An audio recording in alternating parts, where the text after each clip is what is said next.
I remember as a child that awe I would feel whenever I discovered part of a little bird egg out in the wild. And still to this day, I feel such a sense of joy and delight, particularly when a little bit of robin's egg crosses my path, like one did yesterday when I was out walking the dogs. So, this journaling exercise is about celebrating the joy of a tiny, beautiful thing, a tiny, beautiful moment uh, in our books and in our lives, using the metaphor shape of a nest, which is one of the most primal forms of home and safety, and the symbol of a robin's egg. We're going to spend some time with our journals, building patterns and rhythm, and just relishing the beauty of a new season. Grab your book and let's journal together. All right then, let's go over some of the materials we're going to need for this particular lesson. First of all, we're going to need a journal. I am working in a arranger journal, and this one is, I want to say, maybe 8 inches square. So it opens up flat, which I really like. Making room for it. Opens up flat, which I really like. And it's also a square format, which is going to work really well with today's lesson. So I've got my journal. I have 2 bottles of ink. Of course, you can get by with one. I am using a walnut drying ink, which has a lovely brown tone. And I'm going to see what happens when I tint it with this yellowish ink. And I'm looking to see what it's called. It's an Indian yellow ink. And I have a little well here that I can dispense my ink into for when I'm ready to use it. I have a pipette because the walnut bottle does not have a dropper like the yellow one does. So the pipette is going to help me get that walnut ink out. You're going to want a handful of acrylic paints to work with in the color tone or colorway that you are looking to work with. I have some baby wipes to clean my hands. We do, whenever we're going to be finger painting or allowing our skin to come in contact with our paint, we want to use some sort of protection.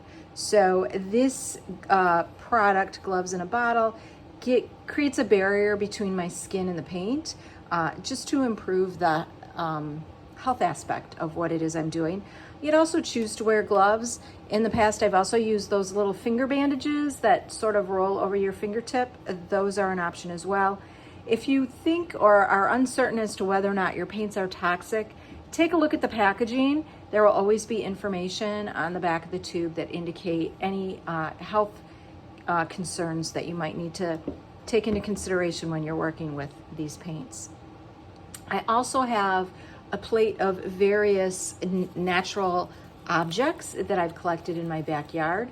I'm going to use these for drawing with. So if you don't have a variety or if you don't have access to things like sticks or leaves or pine cones, you can rummage about in your household and find plenty of objects that will double as a potential drawing tool.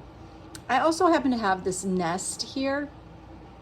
The nest is something that blew out of a tree a couple of years back, and I held on to it.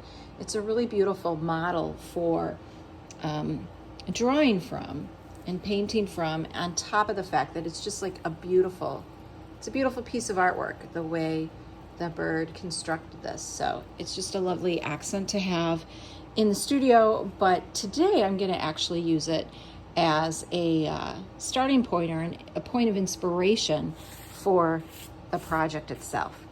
And then I also have a paper plate that I can use as a palette, but I have my regular painting palette, my painting box over here. These paints are starting to dry out on me, so I'm actually going to see what I can't do about using these paints to work from while in the class. But if you don't have that box, that's totally fine. You can dispense your paints on a paper plate or any other surface that will act as a palette or a mixing tray for you. Let's start by dispensing our ink. into the little well here. And if you don't have a system like this, you could just use a little bowl, or even a plate, like a saucer or an espresso cup would work. You just want a little well or a receptacle that will hold your ink so that you can dip your object into it. And I am going to work with this little, I'm going to start with this little sliver or piece of wood, and I'm going to dip it into this brown ink, and I'm going to draw with it. But before I start to do that, I'm going to first take a look at my inspiration here, at my nest itself, and see, you know, how these little bits of grass and straw are woven together and what sort of pattern exists here so that I can replicate that with my line work. When I look at the interior of this nest, it seems to fall in almost a circular pattern. There are some breaks to that and pieces of grass that come across it, but overall there's a circular flow to the piece, and these outer edges also seem to have a circular flow to them. And I can tell that's the underlying nature of the twigs and the structural part of the nest, but there's also some random marks that kind of break through that. And I have really thin, much thinner grasses on the middle than I have on the outside too. And so I can pay attention to my line weight when I'm drawing the lines and replicate that. So I'm just going to start with this stick, and I've not used this stick as a drawing tool before, so I'm not really certain what kind of line it's going to give me. I'm going to dip it into this well so it's got just a little bit of ink on it, and I'm going to put my nest right here. So I'm just going to start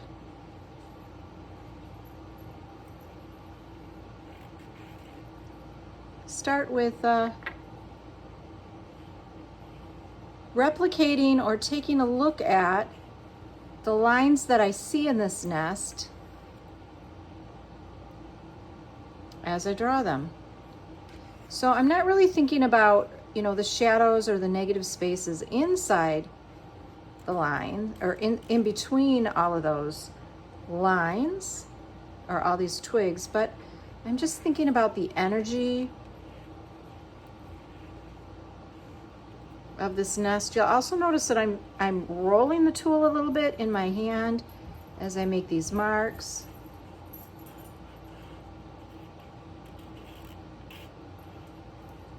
And being playful,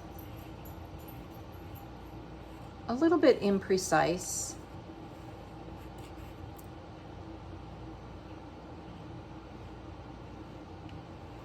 And I'm also paying attention to the thickness of my marks here. So right after I dip, I can get a much thicker mark than when there's less ink or less product on my stick or my tool here. I'm also noticing that the nest is the rounded portion, or where the convex portion where the eggs would have sat, is not truly in the middle of this nest here, but off to the side a little bit. So with that in mind, I'm going to make my drawn nest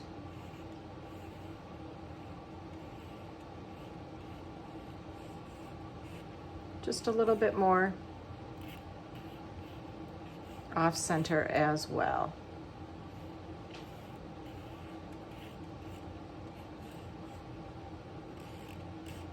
I've hardly put anything on the interior of this, and that's because I want those lines to be pretty thin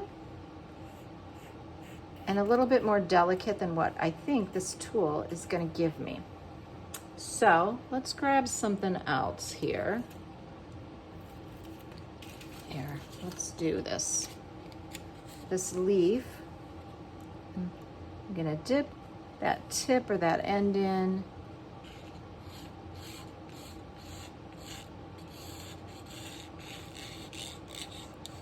This has definitely got a scratchier feel to it. It doesn't glide across the surface like that other one did.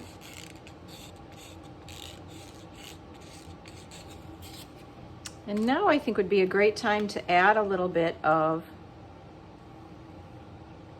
yellow to this walnut, because I see that there's a little bit of a value difference. Like these skinnier leaves feel lighter to me. They feel much lighter to me than the heavier, darker ones. So I'm gonna just see if I can't speak to that with a different value of my ink. Did you know that you can mix your inks up just like you might paint? Don't be afraid to put a little bit of this other color, you know, in these residual or outer edges of your drawing as well.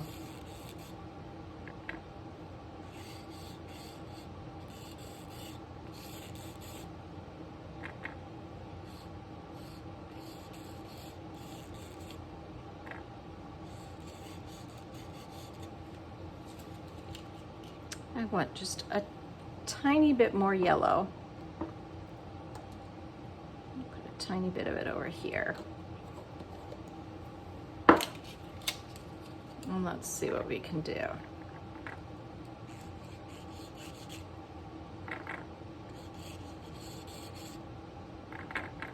So I want to sort of indicate that there's material here, you know, that there's this little bit of a little, I keep wanting to use the word nest. It is, but it is a nest. It's a little nesting spot inside here. So let's put a tiny bit of that yellow sort of out this way.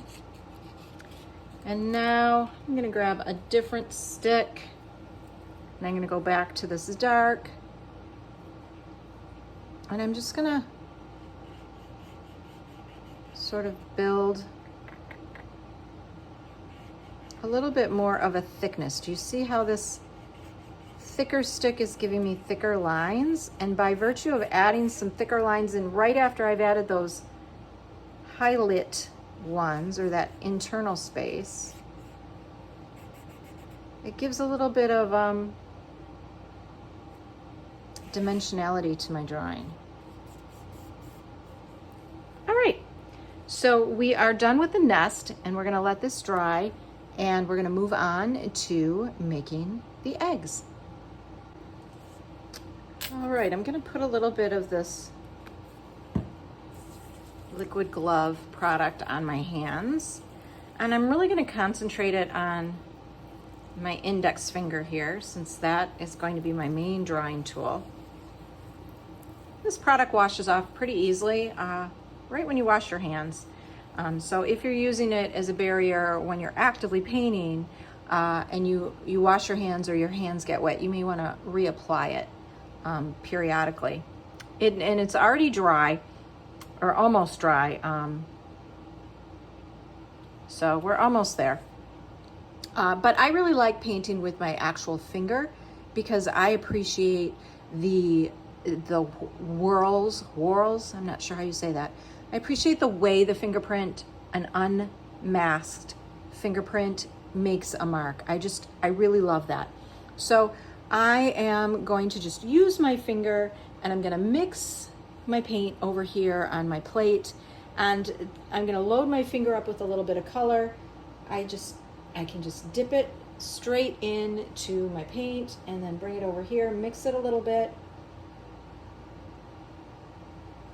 And now I have a good amount of paint right here on my finger, and I can just start with an egg. There we go. Every time I go back to my box or back to my paints, I'm gonna pick up a little bit of something else and I'm gonna change the colors somewhat. And I feel like these paints are really dry. I'm not really able to pick up much. But the goal is that I want every single egg that I put down here on the page, I want them all to look and feel a little bit different. And the best way to do that is to just change the color. Okay, that yellow is not going to get picked up. Change the color a little bit every time. Wow, I did not realize how dry this palette actually was.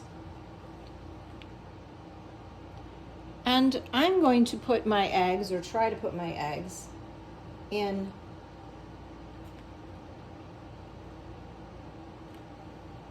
a row, or in a sequence of rows. And I'm also going to vary the way I apply the paint, or the pressure that I'm using on my fingertip as I put this down. In some instances, I may roll it. That's going to give me a little bit of a bigger egg. Come on. Oh my goodness.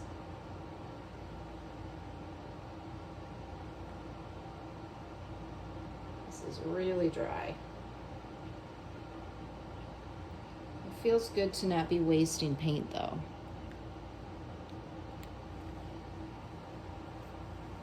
And I'm going to bring this over here because I do feel like maybe if I mix it on this, I might get a little bit more latitude. Let's see what happens.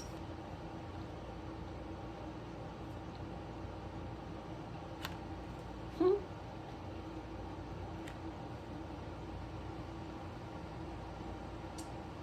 do you. A little bit of you. And once you get that first row down, you can begin with that second row.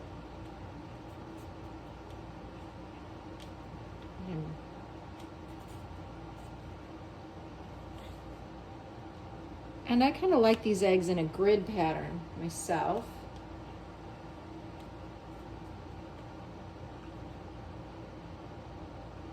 So I'm going to make them equal, even sorts of rows.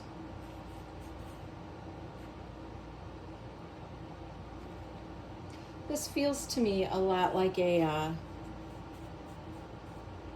sort of a vintage botanical drawing. Kind of has this feel to it where there's all sorts of samples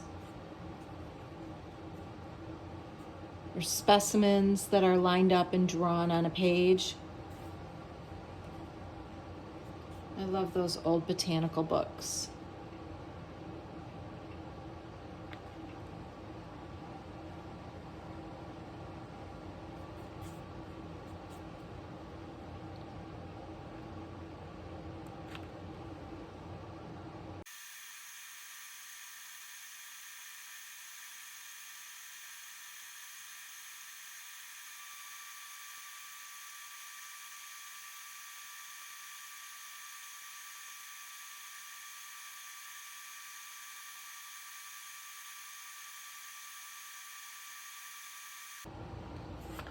So I filled my page now with a bunch of eggs. That could be robin's egg blue or whatnot.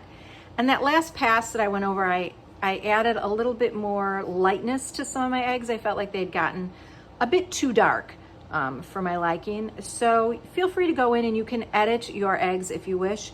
You could even choose to go into them with a pencil, a colored pencil, or maybe add some speckles, even speckling them with some of this walnut ink or whatever ink you've actually used on your piece.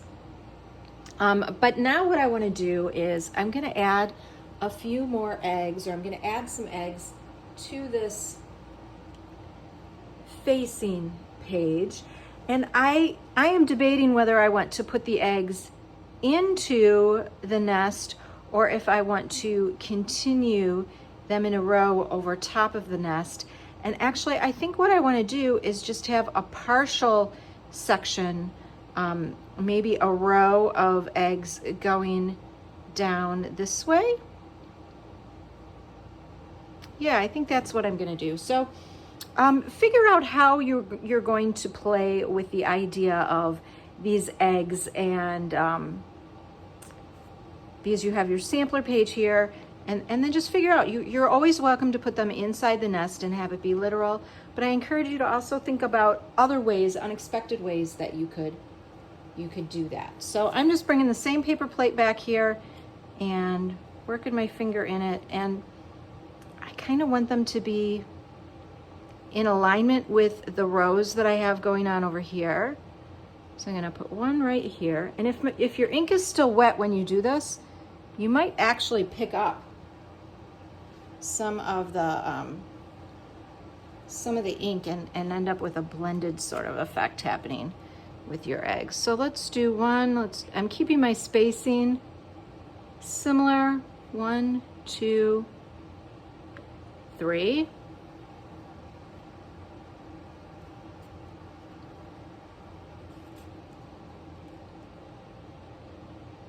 And I'm just eyeballing my grid. 1,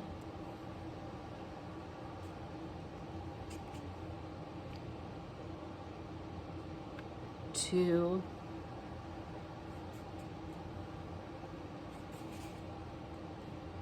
it's really interesting, the sort of engagement that happens when you see these eggs over top of that nest shape instead of nestled right down inside of them. Let's do this.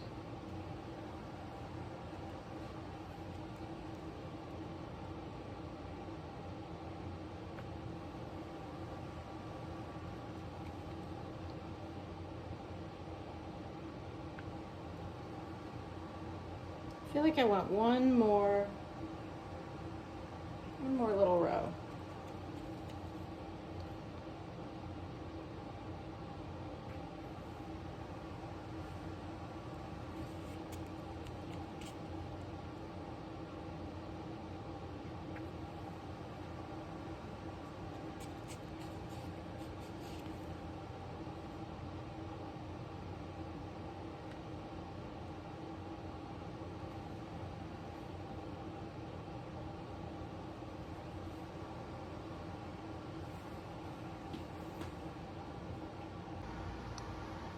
So now I'm looking at this page. I really love the balance of the design. I love the fact that these, this could just be a circular pattern, and yet in conjunction with this hint of a nest, it, connect thinking or associative thinking interprets this as a nest and these as eggs. I absolutely love that aspect. But I have this negative space here around the perimeter of the page that I'd kind of like to fill. So I've grabbed another one of my drawing tools, and I'm going to add some text here. And I'm just going to pull a line from one of my favorite poets, Mary Oliver, and I love this line: "It's a serious thing just to be alive." And I feel like I'm gonna start it off right from this little branch, and I'm gonna let it sort of bleed off or connect right into the lettering.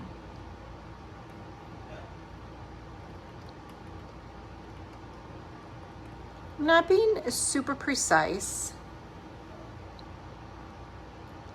I could choose, or if you want to be a little bit more careful than I am, you could always make a pencil plan and determine where the placement of your text is.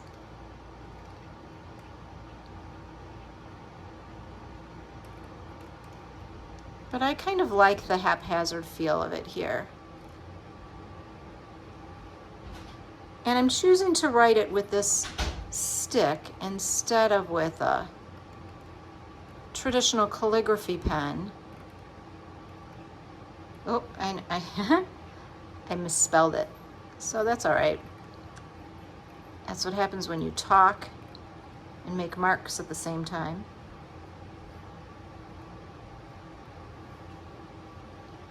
You know what? Let me dot my I, but then I'm just going to cross the whole thing out.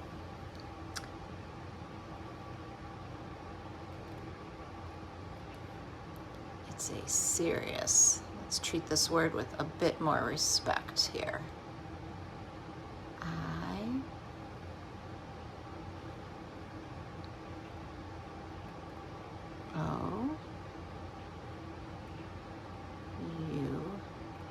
I am writing it with this stick tool because it gives my lettering the same quality as this nest right here.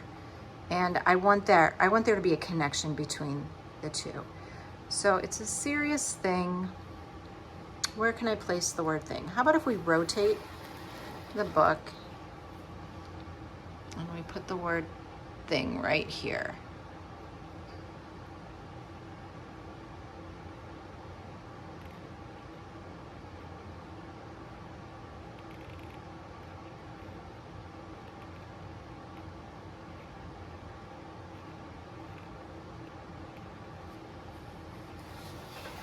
It's a serious thing.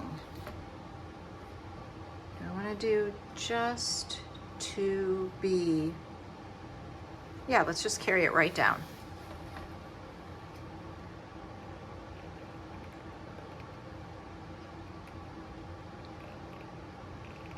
So you can choose a line from your favorite author or poet, or maybe a lyric from a song. Maybe there's something a loved one says. Maybe they have a catchphrase or something that always makes you smile. Use your own discernment in choosing text that's meaningful. You don't have to use the same phrase that I have. Serious thing, just to be alive. And I'm going to capitalize the A in alive.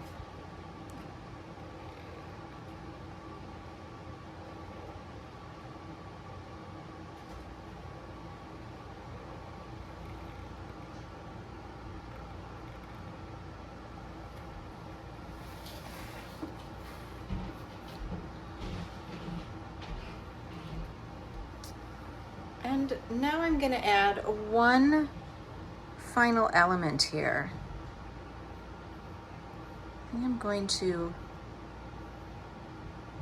pop this feather onto the page. And I'm going to use a little bit of glue to hold her down. Not a whole lot because I don't want to change the lightness of these smaller little tendrils at the bottom. But just a dab of glue underneath her is going to do the trick. And now I've finished my page. Oh, the one thing that I probably should do is date it.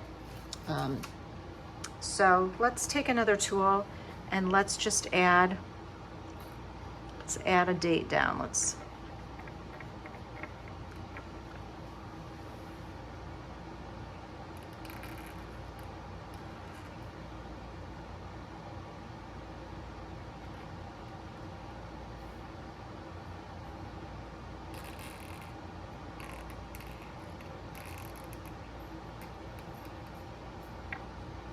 I like to date my pages, even if I go back and work on them again. A page can have multiple dates, but it's a nice way to reflect on what was happening at the time that I put the page together. It's just sort of a little record or a diary of the things that I was thinking about at the time that I made this.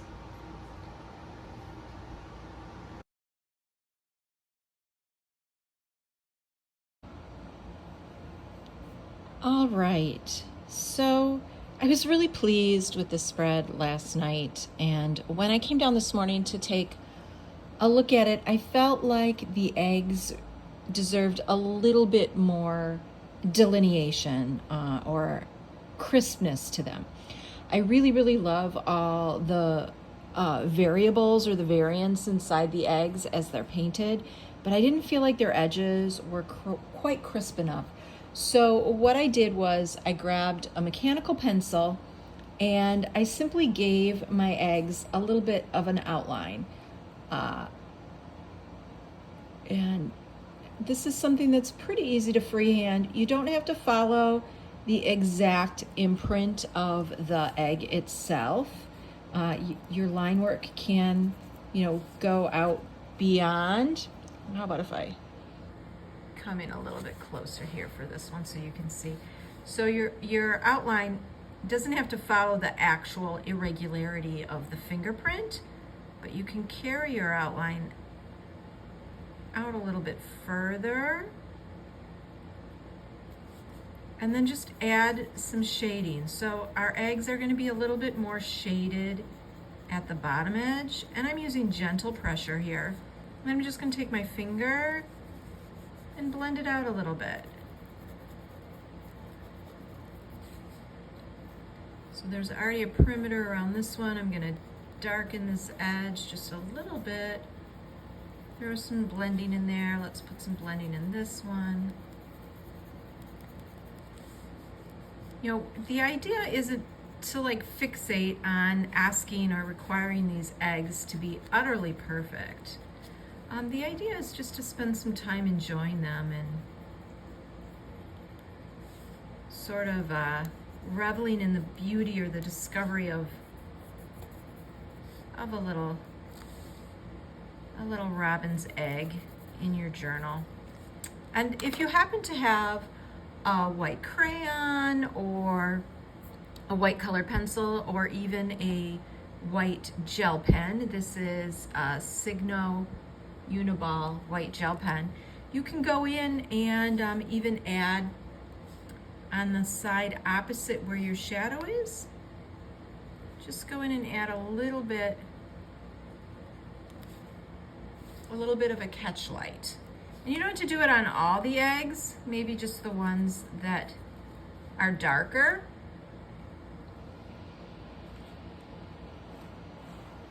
But this is going to give just a little bit more dimensionality to your page.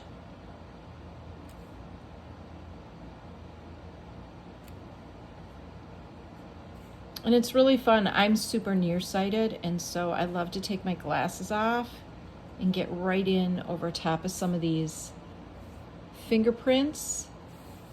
There's some really beautiful striations and things that are happening in them that are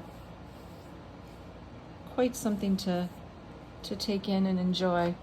Let's put some over here. So, I tagged this on as a bonus addition to the footage. Number one, because I felt like I could level this page up a little bit. But number two, I think it's really important to remember that a journal page is yours to continue to mark on and respond to, no matter whether it's the day after you've started it or months later. If the page asks for a mark or it inspires you to add something to it, then please, by all means, indulge, give in. All right. So there you have it. My eggs are crisped up a bit more, and with a little bit of shadow, a little bit of highlight, and also I attached my feather with rubber cement, so that enabled these little curlicues to stay nice and soft and not feel all stiff and blicky. That's art speak, stiff and blicky. All right, there you have it. Go play with your robin's eggs. And I will look forth to seeing what you create. Happy journaling.